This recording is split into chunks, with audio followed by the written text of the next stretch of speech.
I believe it would be irresponsible to walk away from this deal.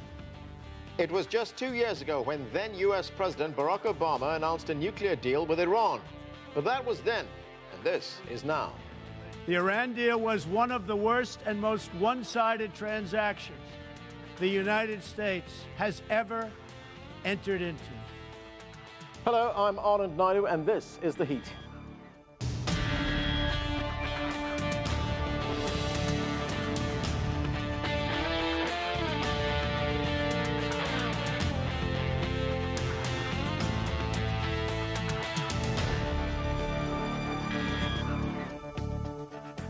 As U.S. President Donald Trump prepares to potentially decertify the Iran nuclear deal, the international community and many of his own advisors are urging him not to. All the signatories to the agreement, plus the United Nations and the International Atomic Energy Agency, say Iran is complying and the two-year-old pact is working. So why the potential shift in U.S. policy? And what are the ramifications if the United States pulls out? We'll put those questions to our panel, but first, here's CGTN's Nathan King. July 2015, Iranians take to the streets of their capital, Tehran, to celebrate the nuclear deal, which promised to end a decade of punitive sanctions and isolation. But 2 years later, Iranians were back on those same streets after the new US president delivered these remarks in front of the world. The Iran deal was one of the worst and most one-sided transactions the United States has ever entered into. Frankly, that deal is an embarrassment to the United States, and I don't think you've heard the last of it. None of the other world powers that signed the nuclear deal share this view. Even some of Trump's own cabinet members believe the deal is working. After Trump made those remarks, US Secretary of State Rex Tillerson met his Iranian counterpart for the first time at the UN. The take-home message was clear. There is no need to renegotiate parts of the agreement because the agreement is concerning a nuclear program, and as such, it's delivering. We all agreed on the fact that there is no violation, that the nuclear program-related aspects, which is all the agreement, are being fulfilled.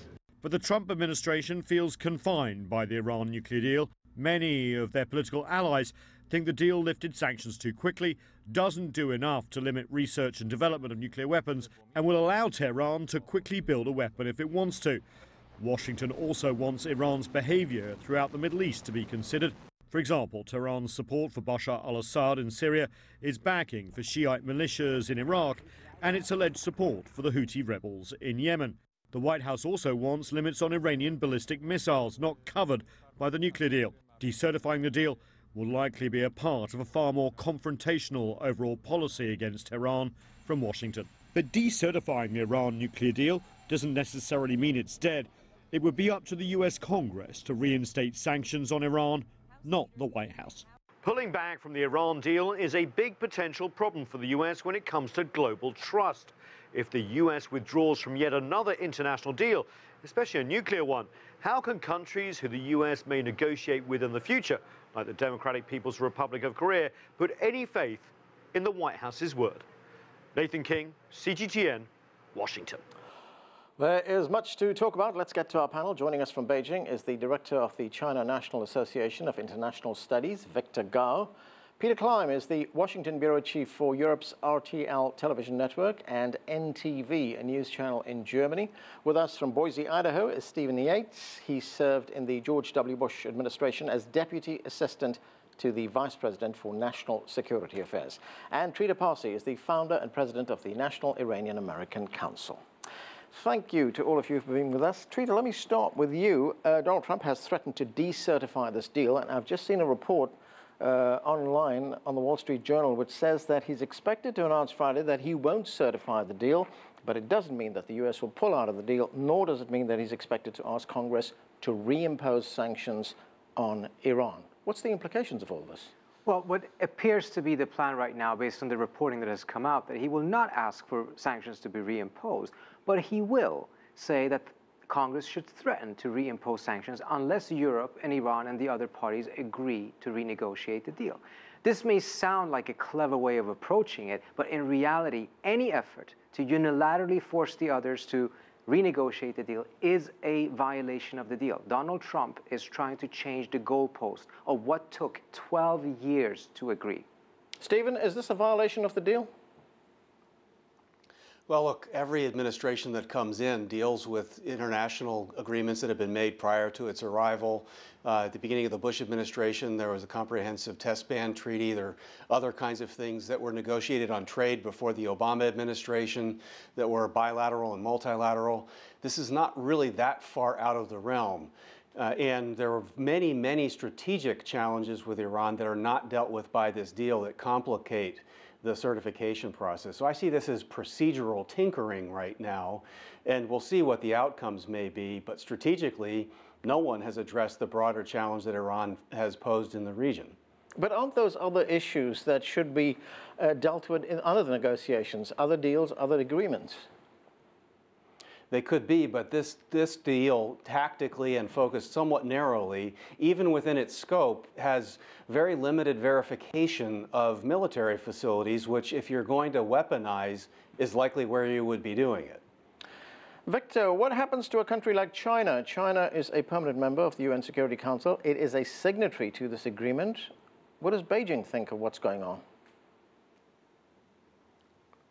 The Iran nuclear deal is a great achievement after many years of very tough and difficult, challenging negotiations. I would say in the contemporary world today, as a general point, probably no treaty will be a completely one-sided deal, complete win for one party and a complete loss for the other party. It's a matter of compromises. And I think the Iran deal is a deal of compromise. Eventually, it's a treaty reflecting the collective wills of all the countries involved, the 6+1, for example. And I think from the Chinese perspective, the deal is a deal, and we have agreed to it. We need to honor it, even though there may be changes in circumstances involving one country or the other country. And this is typically a good way to show your sincerity to the treaty obligations and your commitment to honor what you need to do. In this particular case, what President Donald Trump is arguing is not only procedural, but really it may erode the trust in the rest of the world about how much worth is a U.S. commitment after all. And it sets a very bad example for the immediate need to restart the negotiation involving DPRK's nuclear weapon program.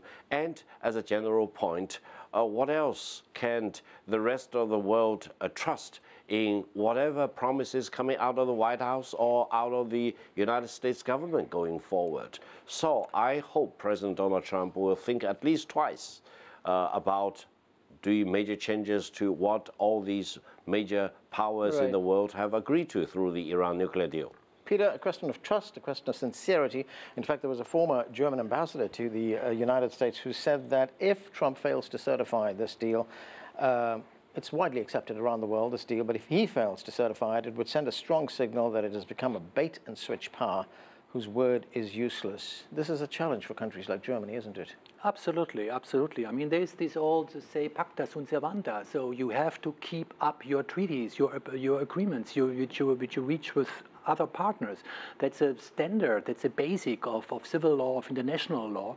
And if the president is kind of violating that, I mean, he violates at the end, or he starts violating kind of the international order. And you have to keep up your treaties, which a country signed. And the fact is, I mean, there are inspections, and there was like kind of an idea or an expectation when the treaty was signed that maybe Iran would violate the treaty. But the irony of this history is, or of this story, is that the United States are obviously violating this deal, and that is something which the Europeans cannot understand and cannot accept. Trita, the issues that the United States is raising right now, Iranian behavior in the region, Iranian links to groups like Hezbollah, are these reasons to violate this agreement? Certainly not. I mean, it was the United States itself that, together with the other parties, agreed that the agenda had to be very narrow in order for a deal to be able to be achieved. If you, for instance, had brought in Syria, Hezbollah, or other matters, reality is that the Iranian position on Syria is closer to the Chinese position and to the Russian position than it is to the American position. As a result, the P5+1 would be split. And then with a split P5+1, the US would not be able to get a deal because the Iranians would be able to play the various P5+1 states against each other.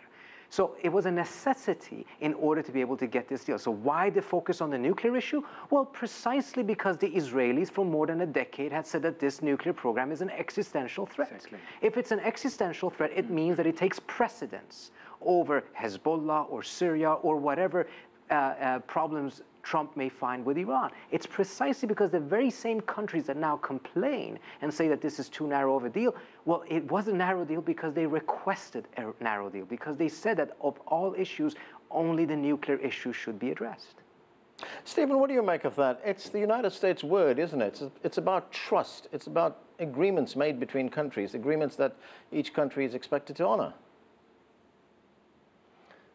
No, I don't think that's actually the framing of this at all. And I think what's the biggest mistake that's being made in any analysis, whether it's North Korea or Iran, that when you're trying to control a nuclear program, the main measure is, are you actually controlling a nuclear program? And what we've learned with decades of experience with both Iran and North Korea, but most sadly with North Korea, is that these narrow deals don't actually denuclearize, don't actually constrain programs, and that when you don't have comprehensive verification, which this never will have because of its limited scope, you have to take seriously the broader challenge of, are there still active pursuits to acquire nuclear technology? There are more than 30 cases widely reported of Iran seeking nuclear-related material that are outside the confines of this deal.